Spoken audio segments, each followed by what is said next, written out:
आज के टाइम पे इजराइल ने एक बहुत ही बड़ा अटैक कर दिया साना के अंदर। जो साना एक कैपिटल है यमन की, उसके अंदर बहुत ही ज्यादा बड़ा हमला कर दिया इजराइल की एयरफोर्स ने। और मैं आपको बता दूं, इजराइल और यमन का जो डिस्टेंस है वो 2211 किलोमीटर दूर है। पर लेकिन आपको लग रहा होगा ये अटैक क्यों करा इजराइल ने और इतनी दूर आके इनकी एयरफोर्स ने स्ट्राइक क्यों करी, क्योंकि आपको भी पता होगा कि यमन तो बहुत ही ज्यादा डिस्टेंस पे है इजराइल के, जो कि 2211 किलोमीटर दूर बैठता है। ये एक बहुत ही बड़ा डिस्टेंस है। इसी न्यूज के बारे में मैं कंप्लीट आपको इन्फॉर्मेशन दूंगा इस वीडियो के अंदर, तो आप एंडिंग तक देखना। बाकी अगर आपने सब्सक्राइब नहीं करा तो आप सब्सक्राइब कर लो, क्योंकि ज्यादा लोग हमारी वीडियो देखते हैं पर लेकिन उन्होंने सब्सक्राइब नहीं कर रखा। जी हाँ दोस्तों, आप ये न्यूज ठीक सुन रहे हो कि आज के टाइम पे इजराइल ने बहुत ही बड़ी एयर स्ट्राइक कर दिया यमन के अंदर।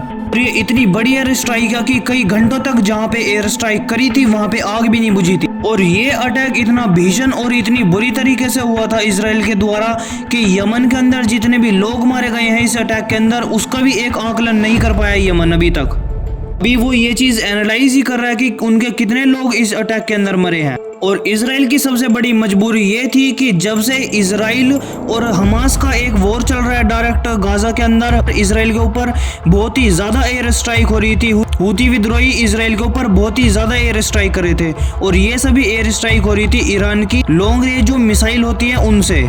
जो ईरान की लॉन्ग रेंज मिसाइल थी उनका यूज कर रहे थे ये सभी हूती विद्रोही, और फिर उसके बाद इजराइल के ऊपर अटैक कर रहे थे। और ये जो हूती विद्रोही थे इनका बस एक पॉइंट ऑफ व्यू है कि इनका ज्यादा से ज्यादा एक डैमेज पहुंचाना है इजराइल के अंदर। पर लेकिन आपको भी पता होगा कि इजराइल के अंदर बहुत ही अच्छे एयर डिफेंस सिस्टम है। कि आपने एक बहुत ही पॉपुलर एयर डिफेंस का नाम सुना होगा, उनका एक आयरन डोम एक आपने डिफेंस सिस्टम का नाम सुना होगा, वो भी इजराइल ने बनाया। और उसके पास इतने अच्छे एयर डिफेंस की वजह से उनके ऊपर कोई भी बड़ा डैमेज नहीं हुआ इजराइल के अंदर। और ये जितनी भी यमन से एक मिसाइल छोड़ी जाती थी हूती विद्रोही के द्वारा, ये सभी सऊदी अरब के ऊपर से जाती थी इजराइल के ऊपर। और आपने इजराइल का एक और डिफेंस सिस्टम का नाम सुना होगा जिसका नाम है डेविड स्लिंग। और ये जो डेविड स्लिंग इनका एयर डिफेंस सिस्टम है, ये एक बहुत ही ज्यादा लॉन्ग रेंज की जो एक मिसाइल होती है इनके ऊपर अटैक होता है तो इसको बहुत ही जल्दी इंटरसेप्ट करके हवा में ही मार देती है। जैसे इंडिया के पास भी S-400 सिस्टम है। कम से कम हजारों मिसाइल और हजारों ड्रोन से अटैक करा है इजराइल के ऊपर, पर लेकिन एक भी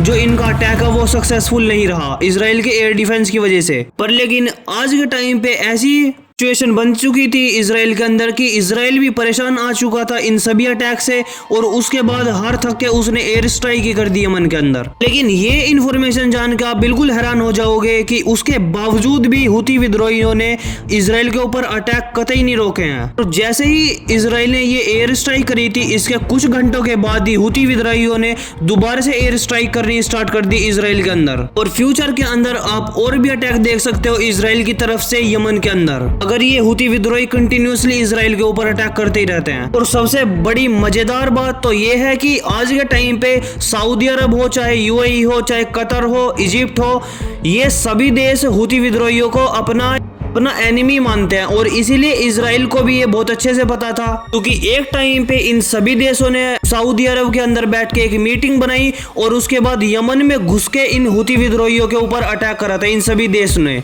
और उसी के बाद यमन का और इन सभी मिडिल ईस्ट कंट्रीज का एक युद्ध चलता आ रहा है। तो आज के टाइम पे भी इन सभी आतंकवादियों को मारने के लिए ये सभी मिडिल ईस्टर्न कंट्रीज यमन के ऊपर अटैक करते ही रहते हैं। और इसीलिए सऊदी अरब आज के टाइम पे इजराइल को ये अलाउ भी कर रहा है कि आप हमारी एयर स्पेस यूज करो और यमन के ऊपर एयर स्ट्राइक कर दो। बाकी अगर आपने सब्सक्राइब नहीं करा तो आप सब्सक्राइब कर लो, क्योंकि न्यूज से रिलेटेड मैं वीडियो बनाता रहता हूँ। और आपका क्या व्यू पॉइंट है इस न्यूज के ऊपर आप कमेंट सेक्शन में जरूर बता सकते हो।